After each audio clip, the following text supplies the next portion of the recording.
everyone, and welcome to a new year and a new season of Tea, Tentacles, and Talk, cozy conversations about LGBTQ plus romance. I'm your host, Chloe Archer, and I'm going to do a brief little update on some things going on with me before we move into our very first interview of the year. So, just a couple of things for folks to note. Um, my third audiobook, When a Man Loves an Alien, narrated by the oh so talented Greg Boudreau, will be coming out this month in January. And then some other things that you can look forward to from me in 2024. I am planning to release book 2 in Monsters Hollow, The Gargoyle and the Romance Writer, a bit earlier than my pre-order is scheduled for. I will be adjusting that at some point soon. But right now, the tentative publication date will be sometime in early to mid-March. And then in May, All You Need is Alien Love, book 4 in my Tentacular Tales series will be coming out. And then I have 2 secret projects coming up. The first one will be coming out in August and the second one in October. And then again, for the audio fans, at some point in late spring, The Orc and the Manny will be coming out through Podium Audio, narrated by Greg Boudreau. Once I have a more definite date on that, I'll let you know. I do know that they are planning to do a pre-order for that one. So I will be posting that everywhere once it becomes available. And then in November, I am intending to release the audio for my Christmas book from 2023. All I Want for Christmas is Tentacles. And then in December, book 2 in that series, my second Christmas novel, which will be Najar's Story, will come out. So lots of great stuff to look forward to book-wise. In terms of events in 2024, the ones that I have definitively committed to are I'm going to be going to the North Iowa Book Bash on May 4th. And so if you are in the region and want to come and see me, please make sure to get a ticket, and I'll post information about that in the show notes.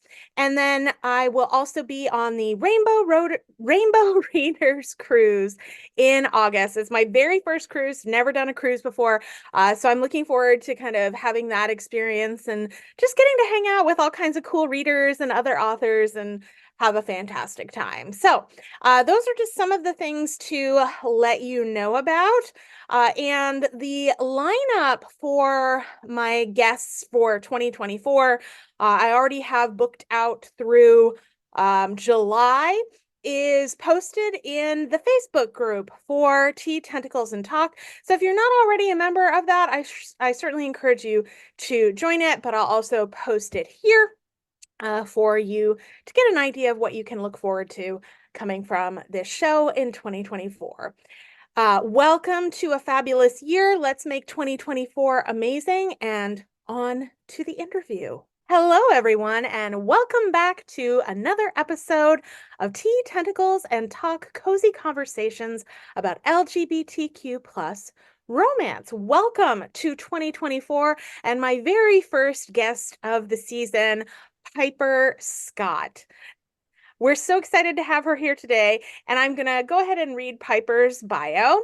So you might know Piper Scott as your local purveyor of delightfully bingeable, paranormal, and Omegaverse gay romance.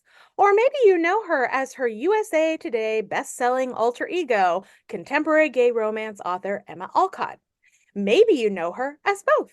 The good news is, no matter how you know her, with over 40 titles under her belt, wow, you're sure to find plenty of stories you'll love. Welcome, Piper, to the show. Hello, thank you for having me. Yes, so this is Tea, Tentacles, and Talk. So I usually encourage folks, if they want to bring a little beverage with them. Today I have a rather large mug. This is my mega mug of very nice Japanese genmatcha tea, which is kind of like a toasted rice kind of tea. It's lovely. I discovered it when I lived in Japan, and so yes, that's what I'm having today. Do you have a beverage with you? I do indeed. I actually brought the bag because it's a new tea to me and I knew for sure I would Ooh. forget. This Oh, is okay. a cinnamon plum tea by Rishi Tea and Botanicals. I got it Ooh. as a Christmas present from one of my brothers-in-law, Yeah. and I'm gonna sample it for the first time today. So I Ooh, got ooh. my mug ready to go. Lovely. I can't wait to hear. Yeah, I mean, I am a lover of all kinds of teas and coffee. Um, but I kind of drink both. I mean, I feel like most writers, caffeine is the fuel of our existence.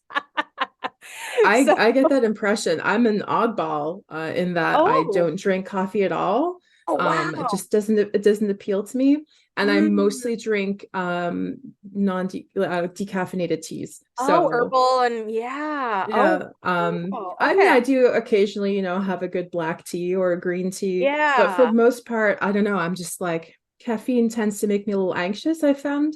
So I've Oh, been okay. very like careful in my caffeine consumption lately. No, I get So it. Well, this one is everybody. a non-caffeinated tea. Oh, okay. Okay. Well, everybody's energy is different, right? Maybe you just were gifted with like your own natural energy and you don't need Right. any enhancements, right? Meanwhile, this time of year, especially because it gets very cold and gray here in Minnesota, I usually need like a caffeine kick in the butt to kind of like get my day started. Otherwise, I mostly want to hibernate. Like I feel like I have like a hibernation gene when winter hits, where I Oh, just want to stay snuggled in a cocoon of sheets. same. I might not have that caffeine kick, but when it comes to cold weather, I love being under blankets. I'm actually under a blanket right now that you can't Oh, see because it's below my desk. I life got my goals. cozy tea, so I I'm love just snuggled in, ready to hibernate. it. Oh, that's great.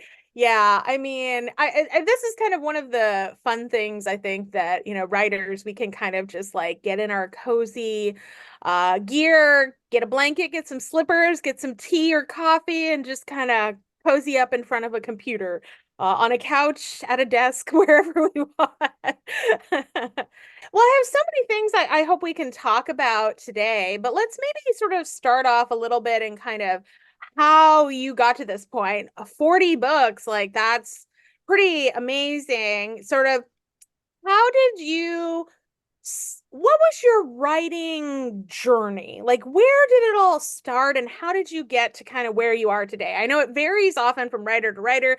Some people are like, I knew from, the moment I could speak, I wanted to be a writer. And other people are like, I had no idea until I read this book and I decided, where did your journey start?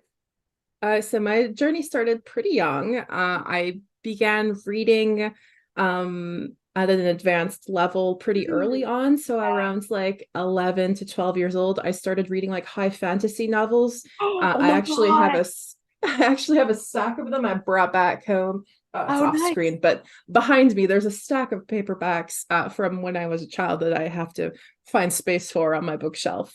And so I was reading like David Eddings when I was super Mm, little, Robin Hobb. And as I was reading these books, I was like, this is amazing. I was tearing through like a book a week, which for like, a little kid is pretty impressive. And right. um after that, I was like, I want to do this. Like, these are incredible. These stories are so compelling, and like I get to lose myself in a whole new world. I want to I want to have that, that power too. I want to bring these experiences to people. So I started writing my first novel at 12 years old, and I was writing by Hmm. hand on loose leaf paper. During like school recesses, at lunchtime, after school. And I wrote like 300 pages. I was like very into this. Mm, And it was at the time it was high fantasy because that yeah. was what I was reading. And then as I matured, my tastes kind of matured as well, and I became interested in romance and things of a more erotic nature than my Yep. young self knew about. Understandable. And I went on to study English literature at the college level. I have a couple degrees in English lit, and it was just I guess, a passion. I was thinking maybe I would do teaching and then try to write on the side. And now I'm just not writing on the side anymore. This is my full-time job, and I Awesome. am having a blast getting to bring all these stories to the readership.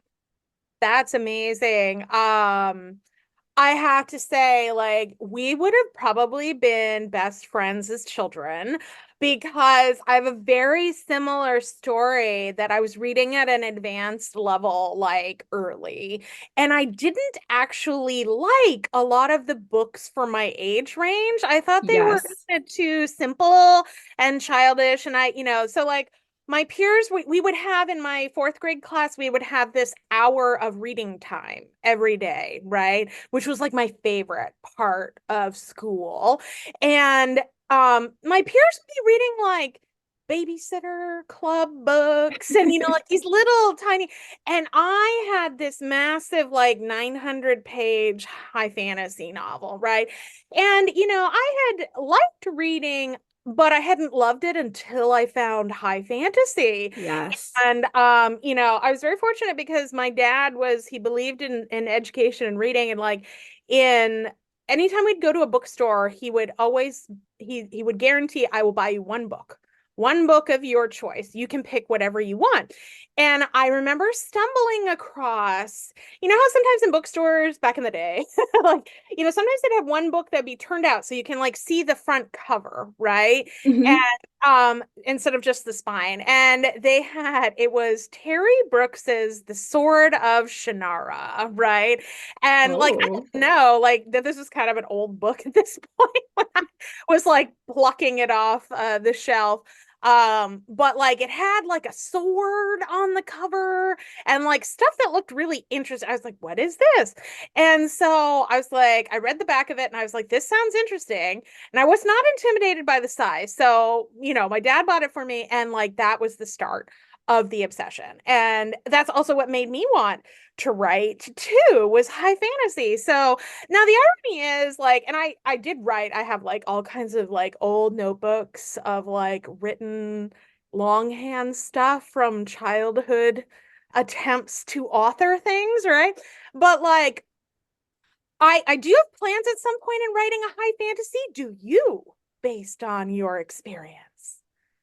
So, kind of, I'm Ooh, dabbling in something right now that is high fantasy based. It's going to be a novella, just kind of testing the waters, and it's also not going to be eligible to be published on Amazon due to some of the content inside, ooh, which is a little I think. spicy. No. Our Amazon overlord does not like certain things, and so this will be Yeah. going on Smashwords. But I'm very excited because it's the first time that I'm writing in a medieval fantasy setting in years. Oh, So wow. that is really sort of jazzing me up right now and giving me some New Year's pep. Cool. Uh, and then I kind of have, I don't think it's a medieval fantasy though, but I have this idea that's been kind of percolating on the back burner for a while, about a magical academy story. Oh, But it might not be medieval. We'll see. It yeah. has kind of that same like vibe, like the old castles and Mm, like old magical families, but we'll see. I'm still kind of working out the kinks on that one, trying to see if right, it has any legs, but I've been thinking about right. it for a while. That's so cool. Yeah.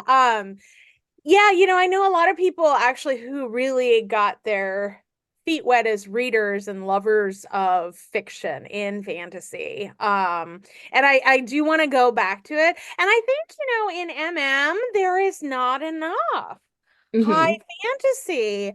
I think the only question would be like, how receptive is the readership to an actual fantasy length? Hmm. Yeah, novel. Like a they lot of the are ones I've long read are kind of books. small comparatively, right? There may be like sometimes 300 pages, but like a normal fantasy novel is going to be like 700 to 1,000 pages kind of Yeah. thing. So, I am a long form writer. Many of my books are over 100,000 words, and yeah. actually, one of my newest releases, Raven, is a duology. It's two parts, and Oh, in okay. total, the two parts are just short of 200,000 words for this one story. That Oh, wow. it's a duology, so it's split in two, but the entire Raven story is almost 200,000 words. So I I have been known to go long when it comes to fiction. I Probably am in a because of my very roots. I was gonna say I'm very similar, and now I'm wondering, is this because of my fan? So like all of the books in my Tentacular Tales series are over 100,000 words. Yeah. Which is long for, a novel in a continuing series, but thankfully people are reading it. But like I managed to write two novellas this year, but I found it really hard. Like really, really hard. One was for Yes. a charity anthology, and so like they had these set limits where you couldn't go beyond them, and I was just like, I can't cover everything I need to in the story in such a short amount of time. So I had to kind of like, fast forward or truncate or like, montage, like certain things to kind of like get to a reasonable end. But yeah, I think that like moving forward, I probably won't do a whole lot of novellas because I find them so much harder to It write than longer stuff. it definitely is a certain skill set that you have to be able to write Yeah. concise and satisfying stories, because I feel like it's very easy to, skip over the satisfying parts when you have such a tight constraint, because you Yeah. just don't have the words to get there. Yeah. Kind of the same as blurb writing, like Mm. having to fit a whole novel, a description for a whole novel into just a couple, 100 words or less. It takes some talent and some serious thinking to be able to do something like Yes. that. Oh, for sure. And I think probably it may also be that I am not a huge novella reader because I like a longer, meatier story. So, and I'm often disappointed in certain novellas because I'm like, oh, there was so much promise here, and just like there wasn't enough time to like get to all Yeah. the substance I was looking for, kind of thing. I mean, I think they're great for like folks, especially who have really tight time constraints on their reading time and like want to have like a satisfying HEA story that they can read in like an hour Hmm. or two or whatever. But yeah, I think it all depends on your skill sets, right? I guess. Well, given kind of some of your background and all of that, can you tell us a little bit about like what drew you to gay romance? Like Sure. how out of all of this did you kind of end up getting here and the different subgenres? Because I know you write like contemporary in gay romance, but you also write like paranormal. And as we're going to talk about later, you started into sci-fi, gay sci-fi romance. And so, kind of how did you land here? Crash land here. So it's a little bit of a mystery, even to myself, because Mm. I feel like I don't quite remember what triggered it. Oh, But I was in high school, I'm pretty sure, oh and I wow. made friends with the girl who was sitting behind me. And for some reason, we got on the topic of Harry Potter, which RIP, I unfortunately don't have strong associations with that brand anymore due to Yeah. reasons. Yeah. But at the time, I enjoyed it. And so we got to talking, and somehow the topic of Draco X Harry came along, Oh and yeah. I was just like, of course. Like, yeah, that totally makes sense. And from there, I guess I just kind of found my niche. It was Mm. like, oh, this is something I really enjoy and that I didn't know about before. And suddenly a whole new world was open to me. And once that door was opened, I never left again. Um, and I was always, kind of a fringe, student, not quite the popular kid, the one who was, always kind of like doing their own thing. Yep. And all of my friends were queer. At the time, I didn't identify that way, but I'm queer too. Um, my first kiss was with a girl, and since then I've gone on to marry my wonderful husband, who is a trans man. So I'm like, Mm. this makes sense why I latched Oh, onto this, because it's 100%. something that I identify with as well. So I'm just very happy to be bringing love stories to people who deserve their love stories to be told, and who are a Right. marginalized voice in society. Oh, And just something that I vastly enjoy. But it started with dreary fan fiction way back in the day. wow. Yeah. I mean, I think that there are quite a number of folks who started in slash fan fiction of some variety before coming to MM. I am not actually one of them. I started maybe the opposite side of like yaoi and boys love Mm, manga and stuff because I lived in Japan for a while and this was like the first time I saw and I was like, "Oh my goodness." And I was like, "Okay, I this is interesting." And eventually I, discovered certain authors who were self-publishing and discovered the whole world of like ebooks and like the early 2010s kind of mm, thing and kind of went from there. But I really love you saying what you were saying because I think sometimes, and as we've seen with a recent Goodreads controversy and other stuff, there's sometimes this really erroneous assumption that like all women writing gay romance are cisgender straight women. And I also identify as queer and have done since the 90s when I was a teenager and came out, Queer Nation and all that kind of stuff. And I think sometimes there's this weird like erasure of that yes. in certain types of discourse about gay romance. And while right now I'm writing primarily MM and I'm still pretty new, I have plans to write FF and some other Mm, stuff down the line. And I've even had some readers asking, like, oh, is this female character gonna get who's a lesbian in one of my stories? Is she gonna get a romance? And I'm like, you know what? Yes, I think she needs to have one. And so I think that yeah, I think we need to have more kind of authors who like are willing to kind of come out and talk about this kind of stuff and let readers but also critics know like the audience and the readership for this genre is far more diverse sometimes hmm than a lot of like especially people who want to criticize will label it. yes. um Strong agree. yeah. So can you tell us a little bit about you mentioned that you're full-time. Mhm. Obviously this is something that like many of us, including myself, aspire toward at some point. Tell us a little bit about like what does your writing process look like on a kind of day-to-day basis? Like, do you Sure. have a kind of routine or schedule? Does it vary from day to day? Like how does this work for you? So at the beginning of my career, I was very structured. Mm. I would really buckle down and just focus on the writing, and I wrote all day from about 6 o'clock in the morning until 3 o'clock in the afternoon.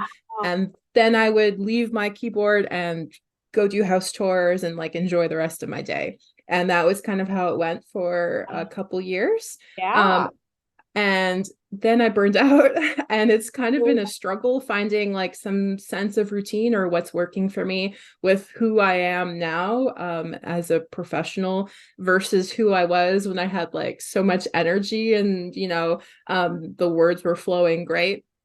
So and the other thing too is that as you gain um momentum with your career, as your career takes off, there are more and more tasks that are unrelated to writing that you have to take care of. So contacting narrators and getting audiobooks done, finding translators and hiring the correct professionals, getting in touch with like, your graphic designers and your art teams, and writing newsletter. Just like there's so much to do that Yeah. goes into being an author that is not just typing words at your keyboard.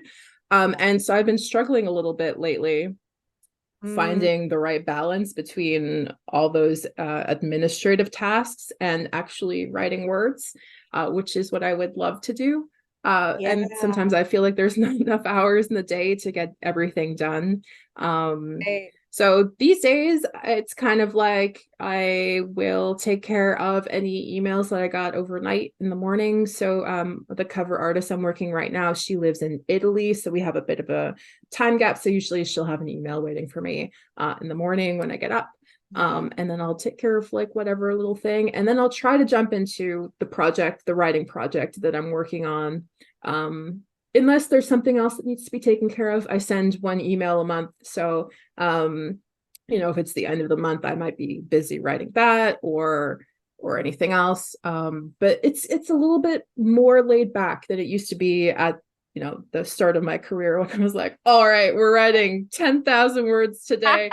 Let's go. Not quite the same anymore, but it's still satisfying in a different kind of way. It's just you have to reframe, I guess, your expectations, especially after going through burnout and then, having so much more work than you originally did when all you were worrying about was writing words. Right. Yeah.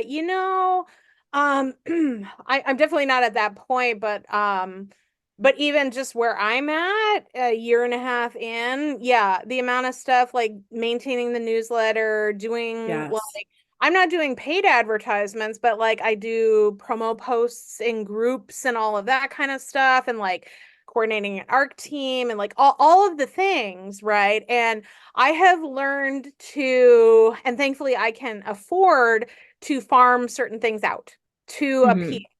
Mm-hmm. Like because sometimes it's also about like I find recognizing the things that like take you. I think Lucy Lennox has kind of talked about this, like if it costs you more time than it would cost you money to pay somebody else to do Yes. it, you should farm it out, right? In the sense that, like, for me, I'm not good with spreadsheets, and I really struggle with like deeply, intensely organized content.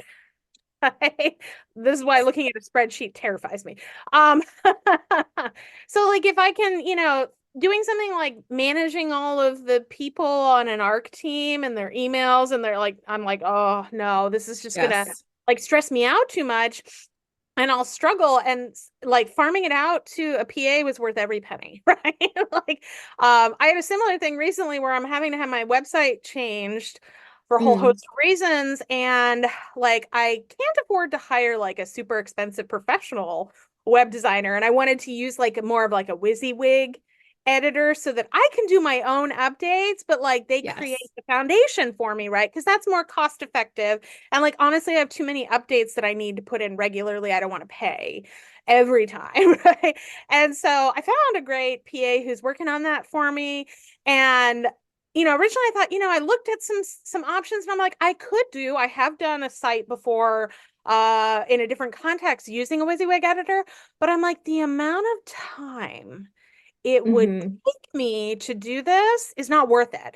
That it's so much better to like pay somebody else. So I think a tip for like, authors who are sometimes having struggles with like all of the things in your time and stuff is really kind of sitting down and thinking a little bit about like what can you let go control of, and like give to somebody else if you can afford to pay them to do it for you, because sometimes that cost is worth the time you get back, right? Yes, agreed. And I would be right there with you. I just have like issues with like, oh, but if Control. I don't do it, how do I know that it's like done correctly? And then it's a bad place. So I'm working on some of those issues right now, but there are some things that I want to make sure that I keep my personal touch Yeah. on. Like to me, my newsletter is very important. And Yes. Likewise.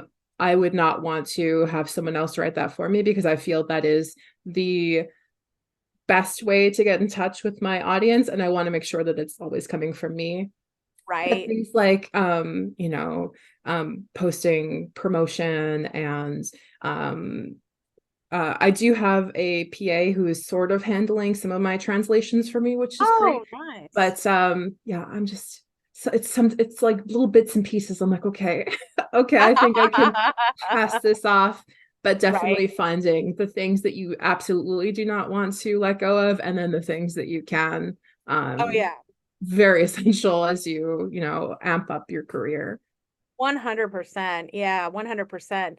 Um, I mean, I think like anything, a lot of authors who self-publish especially talk about the way in which this is a business, right? And sometimes you have to invest in your Yes. business to get back. And so I try to always look at these things as like this is an investment. Hmm. And of course, then, some of that is tax deductible, right? Money Yeah. that you're putting back into your business to pay for stuff. So, yeah, very important. That's what I tell myself when the expense starts to hurt a little bit. I'm like, Right. it's a business write-off. It's Yeah, okay. right. Exactly. Well, okay, so I always love to include certain types of like fantasy scenarios here. So if you had funding to sort of write any book you wanted that you could give away for free without worrying about sales and stuff, what kind of story would you write? So I feel like I touched on this a little bit before, but Oh, that academy fantasy story is something that I would oh, love to do. But I feel like maybe just because it's a little bit out there that it might not be as, marketable as some of my other ideas. would it be a So gay? Would it be like a gay yes. academy one? Okay. Yeah. Like I feel like there is a market. Like I feel like we don't have a lot of MM or even FF like dark academia. Isn't that kind of what Mm. it is sort of like or I'm is not it sure it would be necessarily dark, hard? but Okay. maybe some themes in there. I was thinking because it's still kind of, not 100% locked down this idea, but and I might be mispronouncing this. I'm very sorry. The isekai romances where you like come Oh into yeah. another world. Yeah, yeah, I was yeah. thinking maybe something like that could be fun. Ooh. Joel Abernathy, Elsie Davis recently had the Bro and the Beast series come out, which had that theme Oh in it, yeah. and it has done so well. And I was like, Yes. maybe this could work for me in this series. There was somebody else too It's who coming did together. like more of a fantasy one where they end up in Oh, a fantasy one. um, Jacqueline Osborne. Yes, yes, yes, Yeah, yes. Yeah, mm-hmm.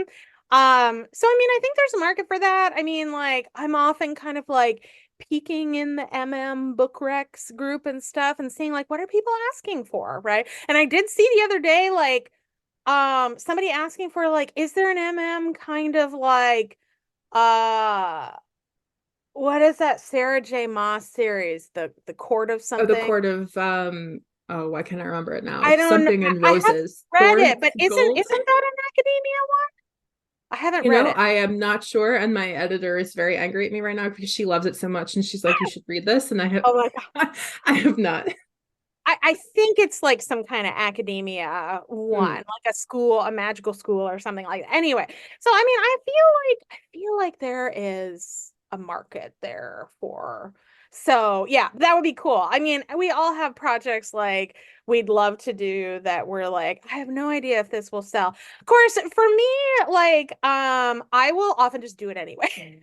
yes, Like I yes. just tend to I don't I don't exactly like focus on writing to market per se. I do look at the market and like consider things, like I'm not stupid about that. But like Yeah. ultimately most of what I write is what I would like to read. And then sometimes I try to find ways where like how can I maybe tailor this to Hmm. the market? And then sometimes you just have to take a gamble, right? Like I started Yes. like this year I started writing like a cozy monster small town romance series called Monsters Hollow. And when I started writing it, I was like, okay, like a lot of the monster romances that were coming out were dark, and I don't Hmm. really write dark stuff. But like I had seen like over in het romance, there were some more kind of like fluffy, sweeter, more rom-commy kind of monster romances coming out, and they seem to be doing okay. And I was like, well, I haven't seen a lot in MM, but I'm just gonna try and hope in a, you know, prayer or whatever, like to the universe, people will like this. And so far it's been doing well. And I mean, I think that sometimes you have to believe in your own in your own work, and it will get you places. It will get to readers and stuff like that. Um, well, okay, so I know that obviously you are also an avid reader, although I have found now that I've started writing, I have a lot less time to Yes. read than I used to, which is always a struggle. But what's something that you're currently reading that you might be able to recommend to our viewers? So if you're looking for MM romance, at the moment I am reading the one sec, I'm remembering the title. Okay. The Amazing Alpha Tau Boyfriend Project by Lisa Henry and Sarah Honey. Oh. I'm Mm. very, very early into the reading, so it's very good so far, but I have no spoilers. Yeah. But basically about, some college age frat guys who are getting up to shenanigans. Shenanigans. So I'm reading that right now on the MM romance side. And then on the outside the genre side, I'm reading Into the Drowning Deep by Mira Grant, which is a monster horror novel about. Do you want spoilers? I will try to give it Okay. a Spoiler small non-spoiler version. warning. Um, but it's about a ship that goes out to the Marianas Trench, which is like the deepest part Ooh, of the yeah, ocean. yeah. Because like 10 years ago, they sent out a different ship that was full of like reality TV crews who were doing kind of like one of those paranormal like investigations, like investigating the monsters of the deep. Yeah, yeah, But they found yeah. real monsters and the ship disappeared. And so now they Ooh. sent back this team of scientists and a second reality TV crew who are like, what happened to the ship that disappeared in the Marianas Trench? And so they're trying to get evidence that these monsters are real. And they are. And it's fantastic. I've been having a really great time with it. And it has a great representation. Some of the main characters are lesbians and have a lesbian relationship in the book. Some of the characters are deaf and speak through American Sign Language, Oh, wow. which is fantastic. The Yeah. representation is great on page. Um, and there are a bunch of different ethnicities represented. It's a very inclusive book, and I have been really loving the like intersection between horror and fantasy, and then like all the great like inclusive literature that we have in MM sphere kind of like coming together. So I've been having a great time with this book. Oh, wonderful. Wonderful. Well, thank you for those recommendations. Well, I want to make sure we have time to talk a little bit about your latest release, Crash Landed in Love. I was really excited Yes. about this because, again, I also feel like we need more sci-fi romance in the MM world. And I Mm-hmm. think that more readers are starting to kind of get interested in like aliens, especially as they're like, ooh, monsters. And they're like, what about the aliens kind of thing? It's a lovely marriage. It is. And I particularly like the fact that you're also taking some similar kind of like approaches as I've done with my own series where it leans a bit more toward comedy. Yes. And it's more of a sci-fi rom-com, which I love that. I've started reading, I haven't finished it yet, but I've really been enjoying it, especially like some of the language miscommunication issues are a lot of fun.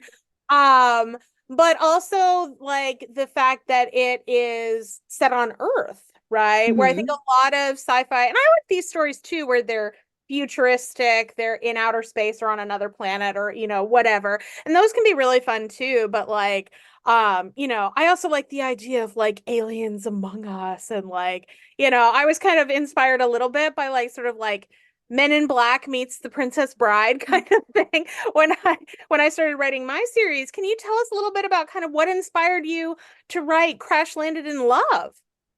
Sure. Um, it was less of a, oh, I want to venture into sci-fi and Mm. more that due to my burnout, I've been having a hard time like finding joy in a lot of my writing. And so my co-author on the book was like, she's a friend outside writing. This is the first she's published. She has published one book, but long ago, and it didn't really do anything. We played D&D together. Oh So yeah. she was like, Piper, I know that you are having a hard time and I want to help if I can. Uh, what are some things that you would like to write if like, money wasn't an object and Yeah. like you didn't have to worry about, your brand or marketing or whatever it is. And so I gave her a list of like the things that had been like tickling my fancy lately. And one of them was alien romances because I this year or like last year, I started getting this idea in my head, like, wouldn't it be nice if an alien came down right now and abducted me? And then I was just like a spoiled house cat, but in space. And so I I love I it. was like, I really like this idea of being like a spoiled house cat in space. And she was like, okay, well, I'm not like quite vibing with the house cat thing, but maybe we can do something with aliens that would be like fun. And I was Yeah. like, okay, sure, because she also loves aliens. And so it was like a great Yeah. intersection of our interests. And we started writing this thing not as a commercial project, but as something just to kind of shake me out of this like funk Mm. that I've been in. Yeah. So it was super indulgent and just like a lot of fun and off the wall and silly and like just all the things that I really love. And then at the end, we had 100,000 words, and I was like, all right, so this is a book now. Yeah.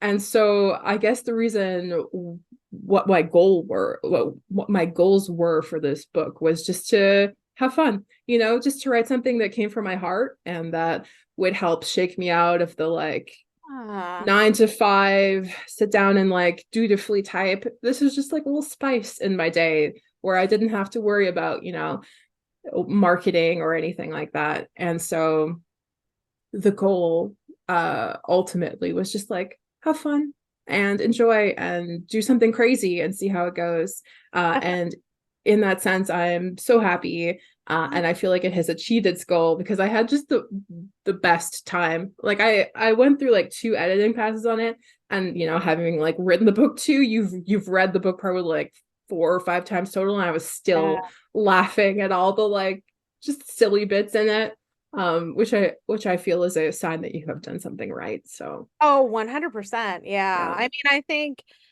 I've heard from so many authors that like if you want to have a long-term writing career, one of the really important things is to be able to hold on to the fun and the joy Yes. of writing and like not lose that kind of spark that started you in the first place because it can be, Hmm. I think, really easy to do that. I think that, it can be a challenge in an oversaturated market to be seen, to like not be forgotten. There's a lot of pressure to release, release, release. And, Yes.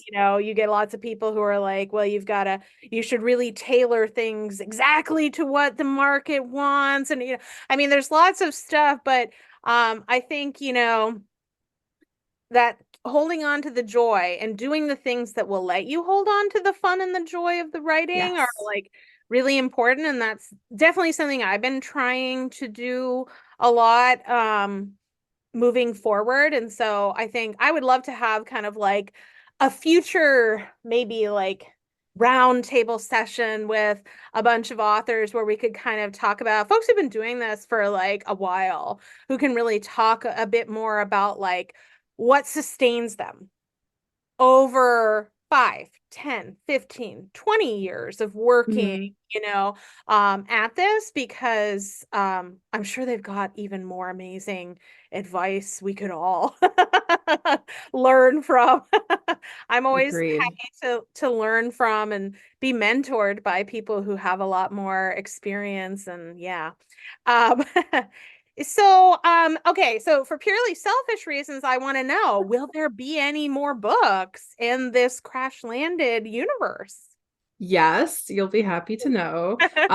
We're planning three right now, but we already Fun. have ideas for spin-offs. So it Hmm. might be going on for a while. And this is something that I really enjoy. So I'm hoping that, even if it's not widely loved by the community, that we can keep continuing the story and building on this universe because I really feel like there's something special there, Yeah, and it sparks joy. So I'm happy. I'm always happy to get right. back into the manuscript. um we're working on book two right now. It's about 45,000 words, Oh, and wow. book one was 100,000 words, and we're not like, I feel like we've plotted almost all the way to the end. There's like a little, like, at last couple chapters we have to decide like the order of events, Oh, but sure. it's like plotted loosely to the end. Yeah, yeah. But I'm not quite sure how long this one is going to be, if it will like match exactly with the first one or if it'll come in a little Mhm. shorter. But probably 80,000 words at like the shortest, which is still a very long novel Oh, for yeah. like the genre. Oh, for um sure. For sure. Yeah. so we're working on Yeah. that now, and hoping for a late March or early April publishing date. Okay. Crosses fingers. Ooh. Ooh. Yes. And then after that, I'm not sure how long the third book will take, but Right. we'll Right. see. Well, that's exciting. Okay, so selfish question number two. Any plans or thoughts of doing them in audio? Yes. Ooh. Right now I have Michael Ferriolo scheduled Oh, to record yeah. the first book, and he'll be doing that, I Nice. believe, in July. He Okay. books up so fast that it's Yeah. trying to Oh, I plan like a know. simultaneous audio release is very difficult, Oh, yeah. especially when you're me and you're missing deadlines left and right because you're like, can't make words go today. um but he is on tap to start recording, I believe, in July, and then he'll be doing book two right after that, provided nothing catastrophic happens at the release date. Right. But we're really hoping to see it come out, like I said, late March or early April. So Oh, that there would be should be, great. yeah. So That's he's great. he's going to be doing them, provided everything goes well. Yeah, Fingers crossed. yeah. Um, yeah, I love Michael. He's done most of my books, Oh, and cool. he's just the sweetest guy, and we get along so well. And I'm very, I think his delivery of humor suits my books very well. And I feel Yeah, like we that's have a so great important. partnership going on. Oh, yeah, I mean, I think the thing is I I've always loved romantic comedies of all stripes, right? But for the longest time I didn't think I could write them. Because humor is incredibly subjective, right? Yes, yes. What tickles you may not tickle other people. And I was just like, I was really intimidated by the thought that like my humor might be too OTT, too quirky, too campy, like, all the too much, right? Um, but I had a lot of friends who were like, "Oh my God, you always tell the funniest stories. Like you should try and write this." And for me, it was completely 100% I got kind of depressed during the pandemic and was like, I need something really funny that will also be super geeky and appeal to like my like sci-fi fantasy geek self, and I just wasn't finding like a book that was doing it for me, and I was finally Mhm. like, okay, I'm just gonna write the story that will make me feel better, and it made me feel better. And then I was like, I think this is really funny, will anyone else think it's funny? And then I gave it to some people and kind of went from there. But I think that when it comes to like narrating or having an audiobook done of a book that has a lot of humor in it, delivery, Yes. intonation is so important, and pacing and timing, and like, so you've got to get a narrator who's really good at that. And I think that there are several in our genre, but they're also the kind of people who are like, what's your calendar 3 years from now look like? Like that kind of thing. Yes. Right? Yeah, Michael, I met him for the first time at GRL this year, and he's a delight. And they were doing this event where like people in the audience could, like, people had submitted like a sample from a book of theirs that hasn't been narrated, right? And that they would love to have narrated. So newer authors usually, but a few others who weren't. And it came around and I got to pick one of the, and it was like you random pick out of like this pile, right? And then I got, and I don't get to look at it, but I got to pick the narrator. And I chose Michael. And he got this, and it was like kismet. It was this really hilarious scene, and he did the humor like a cold read perfectly.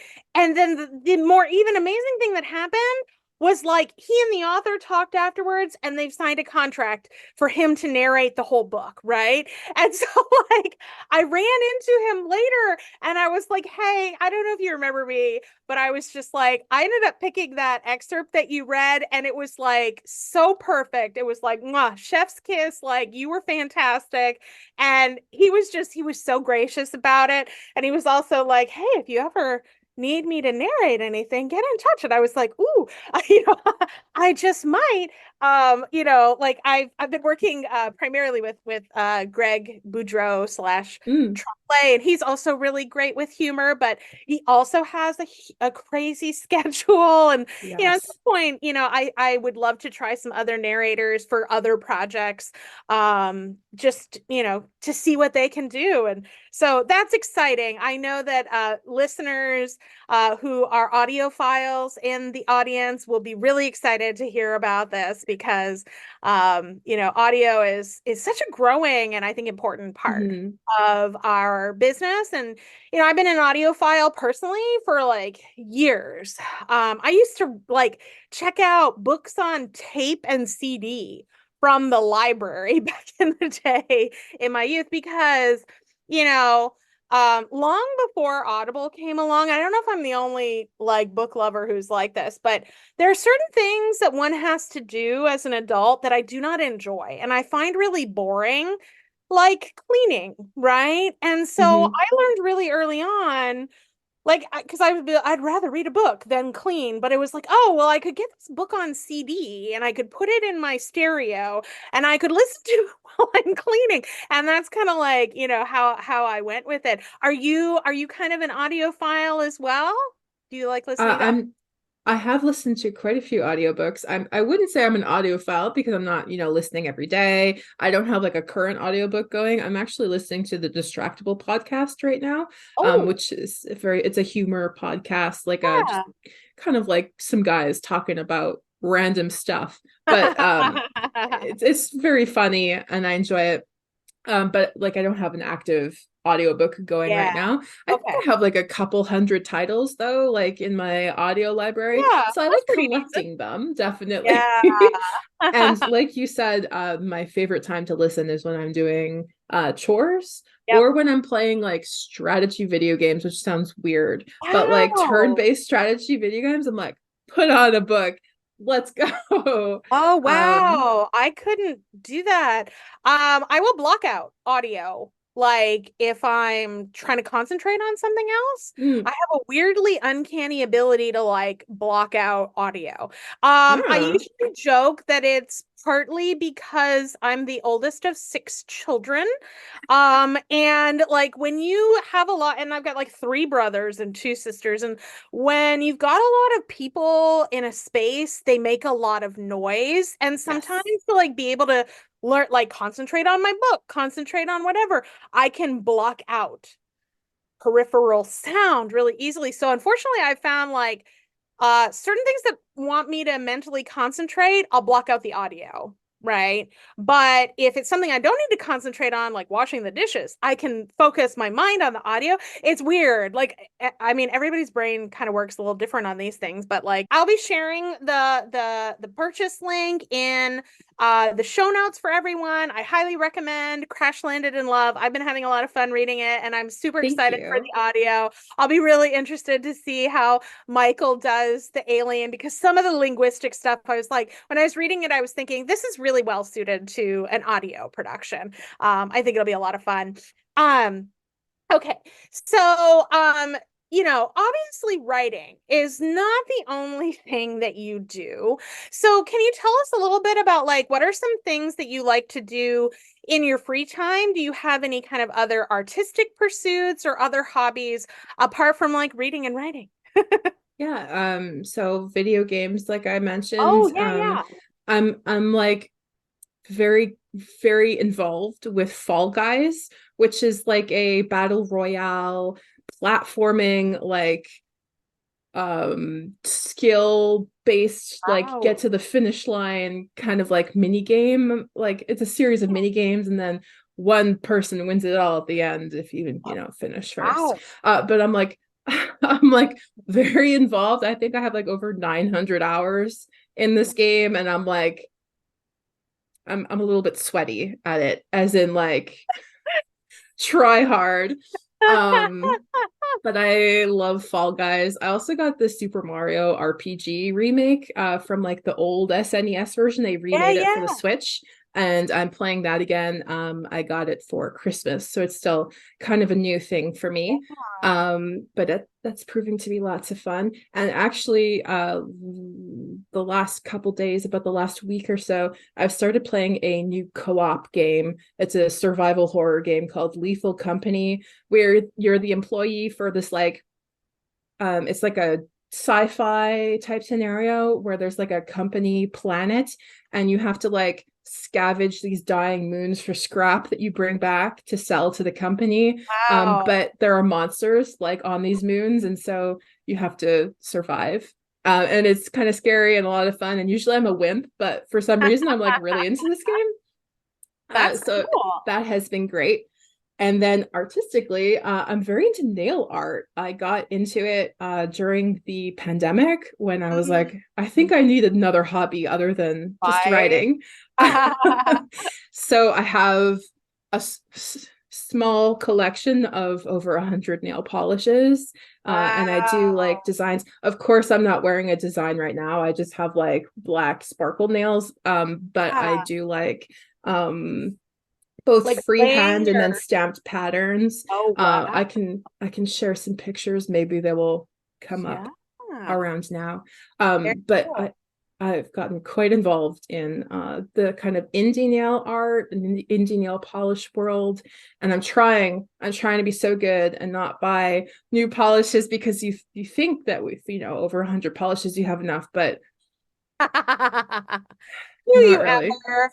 Yeah, I've known many a knitter who's kind of like that with their skeins of yarn. Yes, I have several tubs full of yarn, but it's not this yarn. You know? Yes, that's how they get you. Yeah. It's awful. Right? Oh my God. Wow. Like, okay, so purely inquisitive question. Because like I don't do anything with my nails. I tend to keep them really short because I can't type with when my nails get even like very long at all. Mhm. So like how do you type with longer nails? Yes. So there are some tricks. Ooh, I okay. holding your finger, you have to, I guess, hold your fingers a certain way. Like if you're typing like this, it Yeah. doesn't work. So if you're Yeah. typing flat, then it Oh, works. And then also the kind of keyboard you use is important. oh, I bet. Yeah. So I have this keyboard which has like very Oh, flat keys. You see, they're yeah. not like very Oh, raised. wow. So then your fingers don't get caught, because I do have, Uh, oh, whoops, we lost your video. where did my video go? Come back. There Oh, we there we go. go. Weird. Because I do have this older keyboard that I was using for a while, and it's Oh, dusty, okay. gross. But the keys are slightly more Oh, raised, if you can yeah. Yeah, I can see see that. that. And then my nails will get like Hot caught. and yeah. Uh, you need like a flatter keyboard. Luckily, Oh, my laptop is a very flat keyboard. That's where I do most of my writing. And then I have this like I use a PC, but I have a Mac, desktop Mac for Vellum, oh, which is sure. a formatting tool to make ebooks and paperbacks, and it's only available on Mac. So I have a machine just for That's formatting. so So cool. I use this keyboard when I'm formatting, when I need to like, input the metadata into the Vellum Right, file or anything, right, which is why I have a spare keyboard just lying around. But yeah, so keyboard type is important. And then I guess the way you hold your fingers, like how you type is important. Um, but I right. have luckily not had too many issues adjusting. Because before I had very short, I was a nail biter until I was like 30. Oh, Which is the start of the pandemic. I turned 30. yeah. And so I had super short, like gross nails, and I've since managed to grow them out. And I don't know, it's just happily, I have learned to adjust to typing, and it hasn't given me an issue so far. Oh, well, that's good. That's good. Yeah, it's so funny. When you mentioned something about Super Mario Brothers, and I was like, oh, I suspect Piper's quite a bit younger than me. So I grew up with the original Nintendo system with the very first Super Mario game. And so like while I love the concept of video games, like I literally grew up on the controller with like A, B, up, down, left, right. That's the only kind of controller and game I can play. Like the other That's one, fair. like they've got too many buttons, and like by the time I like figure out I've toggled somewhere, like, I'm dead. Like I just do not have the I don't know, hand-eye coordination or speed for it or whatever. Like I'm always amazed because my younger brothers are very big into video games and always have been, and like they're really good at it and mostly like to laugh at me when they try to like get me to play a game with them because I'm like very inept with these kinds of like, especially like the first person shooter games where you have to move really fast, and I'm like I can't figure out like where do I see what's in front of me. Yeah, I'm Somebody's not great at those either. no, no. But I loved the little, just the old Nintendo. But well, that's cool. Yeah, I mean, I think it's important for writers to have other hobbies, other interests, other things to, keep to sustain you because writing can be quite solitary sometimes. Although I think like I've mentioned on a number of the shows, like I think a lot of writers, we somehow, whether it's intuitively or through the actions of other people, develop our own little communities, right? Yes. Yeah. Our support systems and stuff like that, because while the act of writing itself often tends to be quite solitary, I think the whole process itself doesn't function well for me if I don't have any interaction with other people. I love to bounce ideas off of some of my writer friends or get input on stuff or help them with things because I have discovered I am the really weird writer. While I can't write novellas and stuff, I love writing blurbs for books. Oh, And like I have a well, lot of fun with it. And like, yeah, yeah, I get that reaction a lot. They're like, no, no, no. My reaction is like I'm slipping into your DMs oh, like come February when I've got to write the blurb for the feel next book. free, feel free. Yeah, no, yeah, I've had like, when I was doing this multi-author collaboration series with some friends of mine for the holidays, our Tinsel and Tentacles collection, I Yes. ended up writing a bunch of blurb stuff for it, and like Amanda Mavison contacted me, and she's like, can I pay you to write some blurbs for me? And I was like, hey, let's do a trade because you have marketing background and like your marketing visuals are like amaze balls. And I'm like, could you help me with some of that? And I'll help you with some blurbs. Like sometimes it can be really, you can have a bit of a bartering thing within the writing community. Everybody's got different sort of talents and stuff like that Hmm. to kind of share with each other, which is really cool too. Um, but okay, well, I know we're getting kind of near the end of our time here. I do have to ask because I am an animal lover myself, and I have two little Yorkies. Do you have any pets that are your writing companions, your silent supporters, your emotional therapy animals while you're writing and frustrated, Yes, we are a Awesome. big pet family. Yeah. Originally, we had three dogs, but unfortunately, in the last 2 years, we've lost two of them, which is so tough.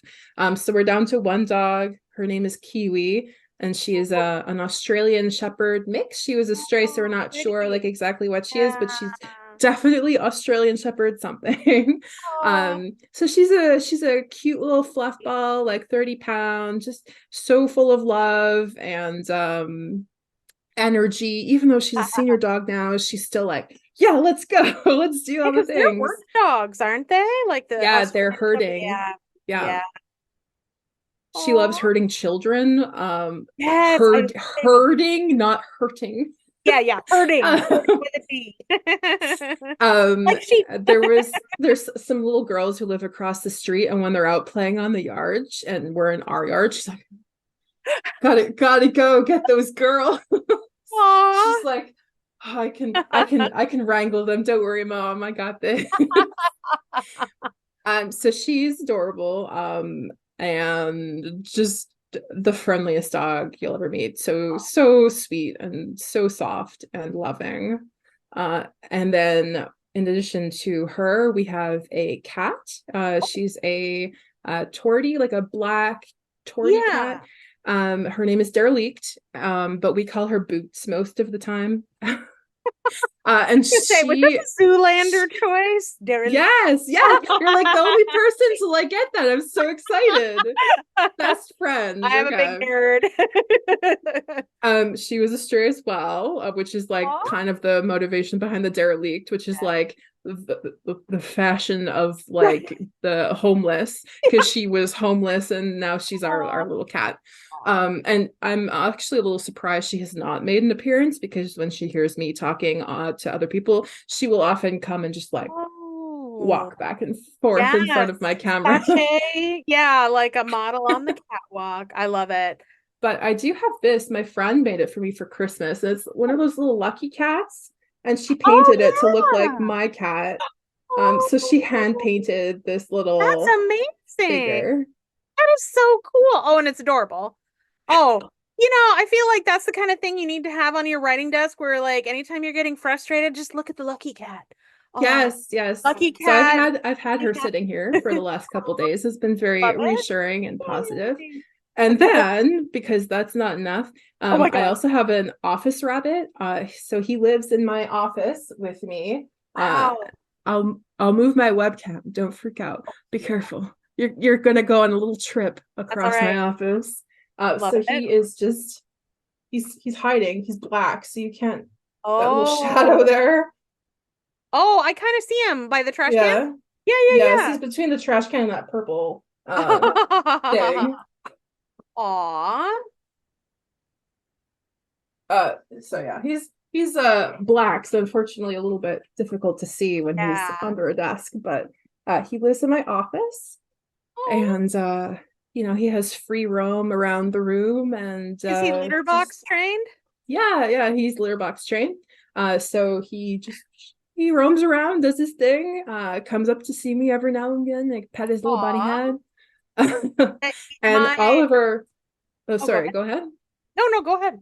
Oh, all of our pets are seniors, so he's just about 10 years old, Oh, and yeah, house rabbits usually have a life expectancy between like 8 to 10 years. So yeah. he's Anna's up pretty, there, but he's still yeah. trucking, and he's got lots of energy. And then our dog Kiwi is 12, and our cat I think is 11 or 10. So all of our Oh animals are my getting up there, and goodness. I'm just like, no, babies, you have to stay young forever, please. Right, right. Oh, no, I asked about the litter box just because my aunt who unfortunately passed away, Oh, she had rabbits for as pets for like most of her adult life, and she gave them free roam in her apartment and stuff, and they were litter box trained. And yeah, I learned a lot about, I didn't really know before then, like rabbits are really interesting and they have their own very distinctive personalities, and like some Yes. of them can be really friendly and some of them can be incredibly destructive.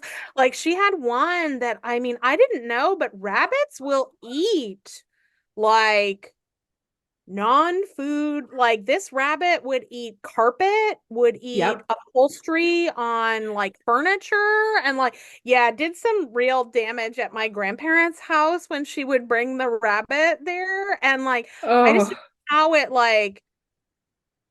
like process that kind of stuff in its stomach. But anyway, but yeah, they were all very distinctive, and I I find them really fascinating, and they can make weird noises too, yes. like Yeah. really weird. You're like I He don't know makes if you've little ever, grunts when he runs around like yes, yes, yes. so funny.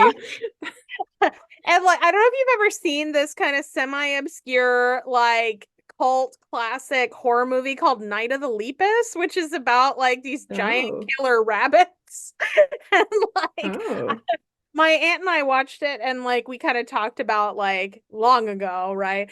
Like and it kind of reminds me also of like in Monty Python and the Holy Grail, where they've got like the killer rabbit and stuff like that. Rabbits seem really like, docile and gentle, but they can be quite fierce. Like Yes. Their mouths are horrific. Like if you want a jump scare, just like Google rabbit mouths and you're like, oh, oh my gosh. horror movie. Right? Well, Piper, I am so glad that you had a chance to join me on the show. I had so much fun talking with you. I hope at some point we'll get to meet in person and talk Yes. more, because I think we have a lot of interesting things in common. Um, Before we head out today, I always like to ask my guests just to give readers and viewers a little sneak peek. What do you have planned for them? Some things they can look forward to in 2024, apart from obviously the audiobook and book two in the Crash Landed series. Anything else you want to share? Sure. So I do have that Smashwords little high Oh, yeah. fantasy short coming out soon. Yes. I'm hoping to finish it like I want to say this week, but realistically it won't be this week. It'll probably be Right. next week if I can get my butt in Really? gear.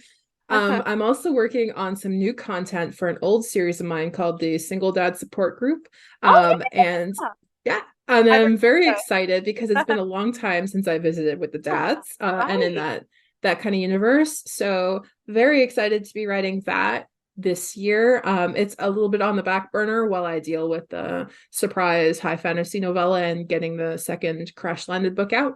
But that is coming. I've written like the first chapter, so it's underway officially.